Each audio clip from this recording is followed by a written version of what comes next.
नमस्कार दोस्तों, जय हिंद, वंदे मातरम। मैं आपके साथ जायसवाल सर, आपके अपने यूट्यूब चैनल शिक्षक भर्ती के चैनल आपके अपने परिवार अवर फैमिली में स्वागत अभिनंदन है दोस्तों। जायसवाल कोचिंग सेंटर पर मैं दोस्तों आपका साथी आपके साथ जायसवाल सर।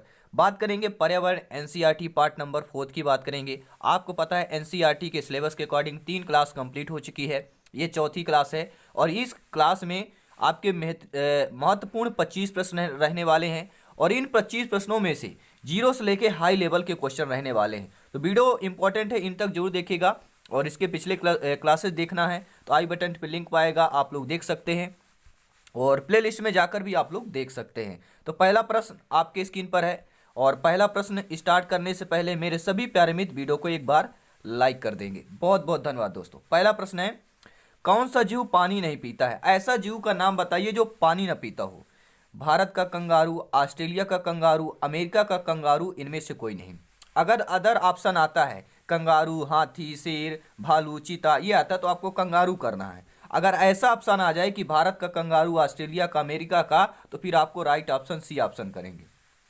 ठीक है, अमेरिका का कंगारू जो एक रेट होता है, कंगारू नाम का रेट यानी चूहा होता है जो दोस्तों वो ऐसा जीव है जो पानी नहीं पीता है।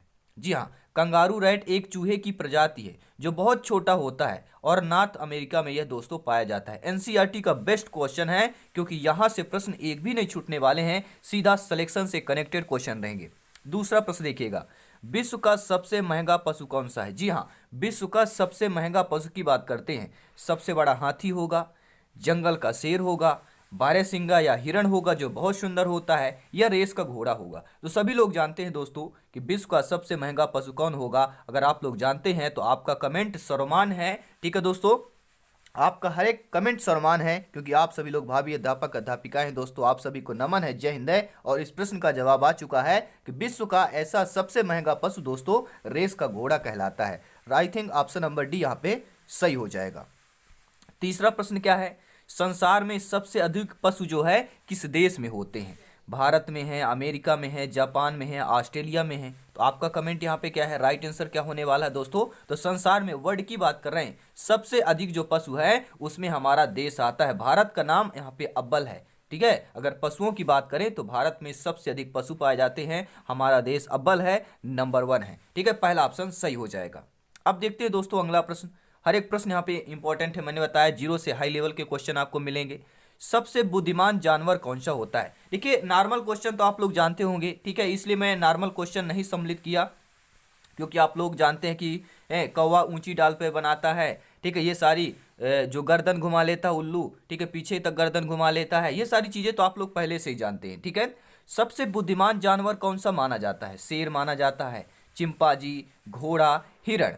ठीक है, तो राइट ऑप्शन क्या होने वाला है? राइट ऑप्शन यहाँ पे होने वाला ठीक है, जी हाँ, बेहतरीन, लाजवाब। बहुत बहुत धन्यवाद दोस्तों, आपका कमेंट, आपका फीडबैक, आपका सपोर्ट सर्वमान है। सभी मेरे प्यारे मित्र शिक्षक बंधु सब्सक्राइब कर लेंगे जिन्होंने नहीं किया है। ठीक है, तो सबसे बुद्धिमान जानवर दोस्तों आपका चिंपांजी यानी कि बंदर माना जाता है। जी हाँ, ठीक है, बंदर माना जाता है। राइट ऑप्शन यहाँ पर बी हो जाएगा।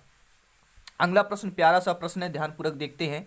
सबसे सुस्त जानवर की बात करते हैं दोस्तों। सबसे सुस्त जानवर जो है आपका हाथी है, ऊंट है, गधा है या स्लाथ है। तो राइट ऑप्शन क्या होगा नीचे कमेंट बॉक्स में सभी लोग बताएंगे। ठीक है, आपका कमेंट सम्मान रहता है। ठीक है, आपका हर एक कमेंट यहाँ पे रीड किया जाता है। तो आई थिंक राइट ऑप्शन क्या होना चाहिए, सबसे सुस्त जानवर जो होता है वह आपका गधा से भी सुस्त जानवर। गधा तो भैया क्या है, भार भी ढोता है, वजन भी ढोता है, लेकिन हाथी बड़ा जानवर होता है, सुस्त माना जाता है जंगल का, लेकिन सुस्त जानवर सबसे सुस्त आपका स्लाथ होता है। राइट ऑप्शन यहाँ पर डी के साथ जाएंगे जो आपका दक्षिण अमेरिका में पाया जाता है। ठीक है दोस्तों, अब देखते हैं छठवां प्रश्न, सबसे खतरनाक पक्षी। जी हाँ मेरे प्यारे मित्रों शिक्षक बंधुओं, सबसे खतरनाक पक्षी क्या आपका कैसोबरी बर्ड है, बुलबुल है, कबूतर है, उल्लू है। खतरनाक की बात करते हैं, डेंजरस की बात करते हैं, सबसे खतरनाक पक्षी इनमें से कौन सा है? आपकी स्क्रीन पर जो ऑप्शन दिए जा चुके हैं, तो सबसे खतरनाक पक्षी आपका कैसोबरी बर्ड होता है। ये कैसे होता है भैया? कैसोबरी बर्ड एक ऑस्ट्रेलिया का पक्षी है जो बहुत ही डेंजरस होता है। डेंजरस की बात करते हैं, खतरनाक की बात करते हैं,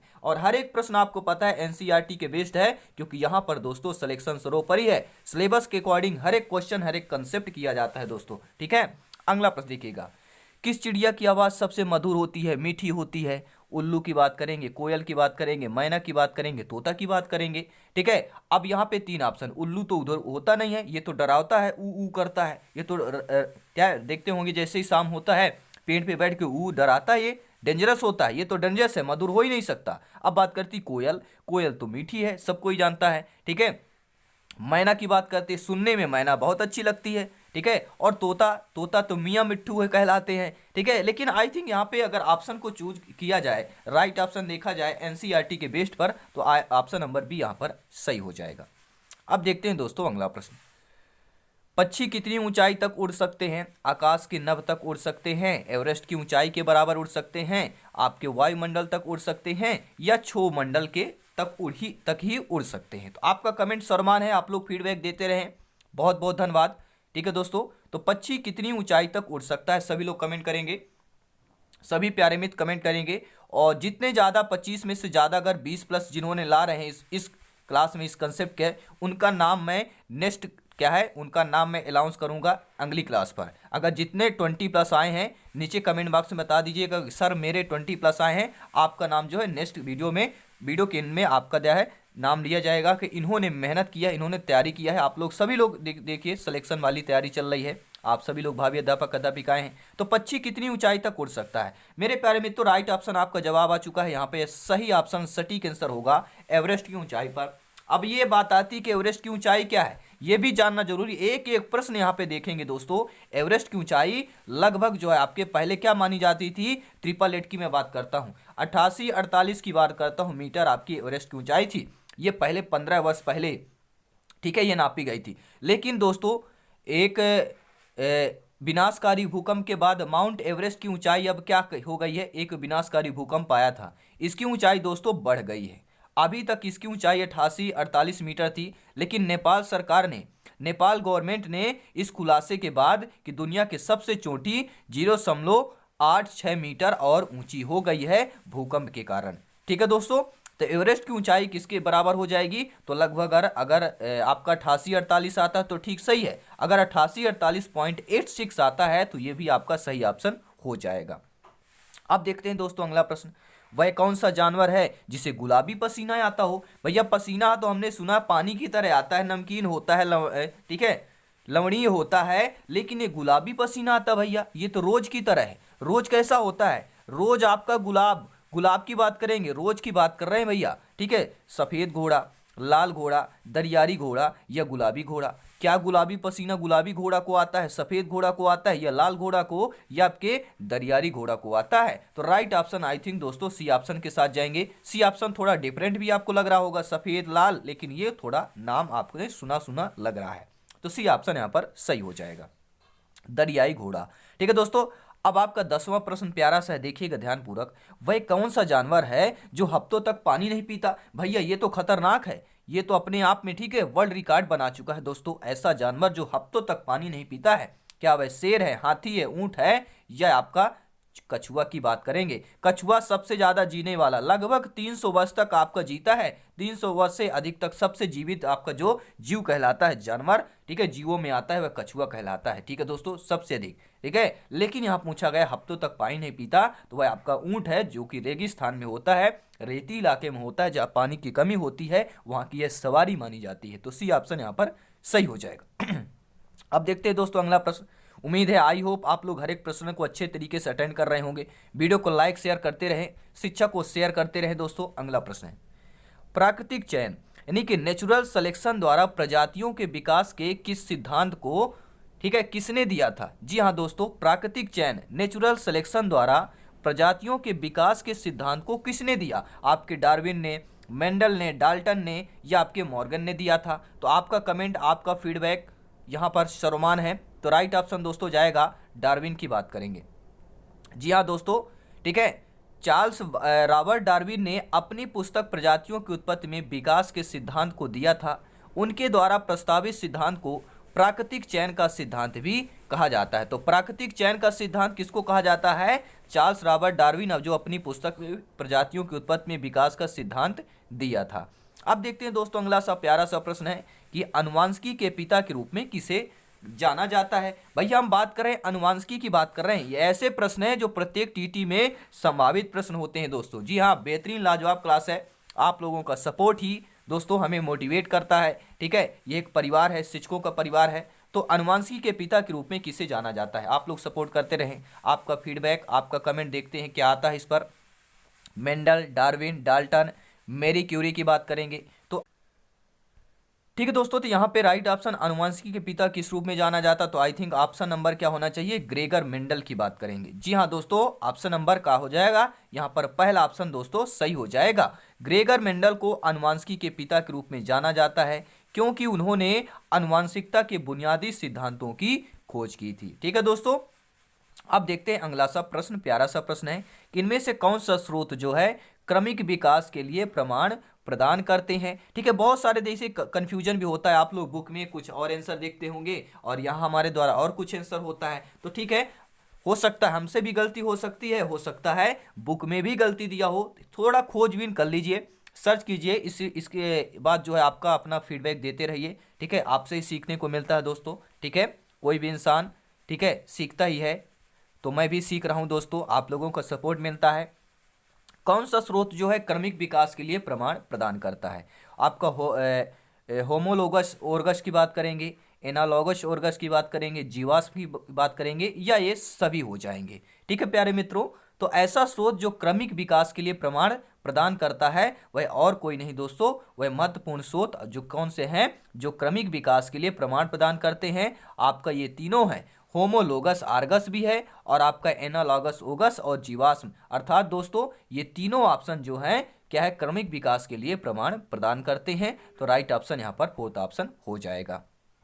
अब देखते हैं दोस्तों अगला प्रश्न है, क्योंकि सिलेक्शन की तैयारी चल रही है, सिलेक्शन वाली क्लास है। ठीक है, हर एक क्लास आपके सिलेबस के अकॉर्डिंग होगी। यहाँ पर एक जीवाश्म पक्षी का नाम बताएं जो एक पक्षी की तरह दिखता है। ऐसा जीवाश्म पक्षी का नाम बताएं मेरे प्यारे मित्रों जो एक पक्षी की तरह दिखता है लेकिन सरीसृप, ठीक है, रेप्टाइल की बात करेंगे। ठीक है, जैसे अन्य विशेषताएं भी होती हैं, अर्थात जीवाश्म पक्षी का नाम बताइए जो एक पक्षी की तरह दिखता है लेकिन सरीसृप के जैसे अन्य विशेषताएं होती हैं। यह आपका डोडो है, या आपका आर्कियोप्टेरिक्स है, या आपका राजहंस की बात करेंगे। ठीक है, या आपका माउस बर्ड की बात करेंगे। तो आई थिंक राइट ऑप्शन क्या होना चाहिए? आपका कमेंट यहाँ पे मैं चाहूँगा आप लोग फीडबैक देते रहें। तो दोस्तों राइट ऑप्शन क्या हो जाएगा? ऐसा जीवाश्म पक्षी का नाम जो एक पक्षी की तरह दिखता है लेकिन सरीसृप, ठीक है, कि जैसा एक अन्य विशेषताएं होती हैं, वह आपका दोस्तों कौन सा कहलाता है? वह आपका आर्कियोप्टेरिक्स कहलाता है। बी ऑप्शन यहाँ पर सही हो जाएगा। और ये एक जीवाश्म पक्षी कहलाता है जो एक पक्षी की तरह दिखता है लेकिन इसमें कई अन्य विशेषताएं होती हैं, जैसे आपका सरीसृप यानी कि रेप्टाइल्स में पाई जाती हैं। अब देखते हैं दोस्तों अगला प्रश्न क्या दिया गया है। 15वां प्रश्न है और इसके बाद 10 क्वेश्चन और करेंगे। उन ऑर्गस के नाम बताइए जिनकी संरचना अलग अलग प्रकार की है लेकिन समान रूप से दिखते हैं और एक ही जैसे कार्य करते हैं। जी हाँ, सिलेक्शन वाले प्रश्न है। उन ऑर्गस के नाम बताएं जिनकी संरचना अलग अलग प्रकार की है लेकिन समान रूप से दिखते हैं और एक ही जैसे कार्य और व्यवहार करते हैं। तो आपका एनालॉगस ओगस है, ठीक है, होमोलोगस ओर्गस है। ए व बी दोनों हैं, ना तो ए सही है ना ही आपका बी सही है। ठीक है दोस्तों, ठीक है, बिल्कुल एनसीईआरटी बेस्ड क्वेश्चन है, नेशनल लेवल क्वेश्चन है, आपको पता है एनसीईआरटी से लेवल के प्रश्न आने हैं। तो एनसीईआरटी की तैयारी बिल्कुल सिलेक्शन वाली तैयारी। तो राइट ऑप्शन यहाँ पर जाएगा दोस्तों, हम बात करेंगे एनालॉग ओगस की। ठीक है, एनालॉग ओगस की संरचना अलग अलग होती है लेकिन ये एक जैसे दिखते हैं और एक ही प्रकार के कार्य करते हैं। जैसे कीट और पक्षी के पंखों की विभिन्न संरचनाएं होती हैं लेकिन ये समान कार्य करते हैं। ठीक है, आप कीट के देखेंगे और पक्षी के पंखों की जो संरचनाएं होती हैं समान होते हैं लेकिन इनके कार्य जो है अलग अलग होते हैं। उसी प्रकार जो है एनालॉगस ओर्गस की संरचना भी अलग अलग होती है लेकिन क्या है एक जैसे दिखते भी हैं लेकिन इनका कार्य जो है अलग अलग होता है। अब देखते हैं दोस्तों अगला प्रश्न क्या दिया गया है। अगला प्रश्न है, ध्यानपूर्वक देखिएगा, सिलेक्शन वाला प्रश्न है कि किसने सुझाव दिया कि जीवन को सरल अकार्बनिक अणुओं जैसे कि मीथेन, हाइड्रोजन इत्यादि से विकसित किया गया है जो कि पृथ्वी पर पहले से ही मौजूद थे। ठीक है, तो किसने सुझाव दिया कि जीवन को सरल अकार्बनिक अणुओं जैसे कि मीथेन, हाइड्रोजन इत्यादि से विकसित किया गया है, जो कि पृथ्वी पर पहले से ही मौजूद है। तो आई थिंक आपका डार्विन होगा, मैरी क्यूरी होगा, हॉल्डेन होगा, या इनमें से कोई नहीं।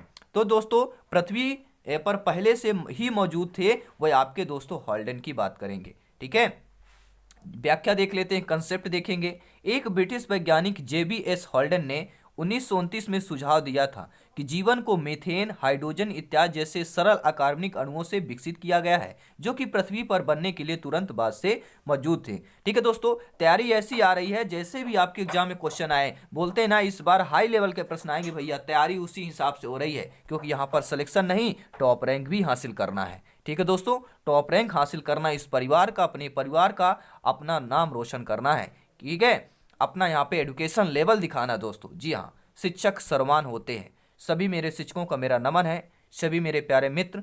अब इस प्रश्न का जवाब चाहता हूँ। ठीक है, एवेस यानी कि पक्षियों किससे विकसित हुई? जो पक्षी होते हैं, ठीक है, एवेस की बात करेंगे। जो पक्षी होते हैं वह किससे विकसित हुए हैं? आपके उभयचर से, ठीक है, आर्थ्रोपोडा से, स्तनधारी से, या सरीसृप से विकसित हुए हैं? आपका कमेंट यहाँ पे चाहूंगा। बहुत बहुत धन्यवाद दोस्तों। एवेस पक्षियों की बात करेंगे। जीव जंतु का चैप्टर आज चल रहा है। ठीक है, जीव जंतु की चैप्टर चल रहा है। अगला जो चैप्टर आएगा पेड़ पौधे वाले आएंगे। ठीक है, तो एवेस पक्षियों से किससे विकसित हुए हैं? उभयचर, आर्थ्रोपोडा, आपका आर्थ्रोपोडा, स्तनधारी, या सरीसृप की बात करेंगे। तो राइट ऑप्शन यहाँ पे सरीसृप होगा। अब बहुत से दोस्तों का यह क्वेश्चन होता है शिक्षक बंधुओं का, सर सरीसृप क्यों होता है? तो इसका भी हम रीजन भी बता देते हैं दोस्तों। देखिए 165 से लेके 150 मिलियन वर्ष पूर्व जो है जुरासिक के दौरान थेरोपॉड डायनासोर से विकसित हुए पक्षी हैं। पक्षी डायनासोर से संबंधित ही नहीं है, बल्कि वास्तव में डायनासोर ही होते हैं। तकनीकी रूप से क्या है आपका फिलेजेनेटिक जो होता है प्रणाली के अनुसार स्तनधारी भी सरीसृप होते हैं। ठीक है दोस्तों, आई थिंक आप लोग समझ गए होंगे। अब देखते हैं अगला प्रश्न।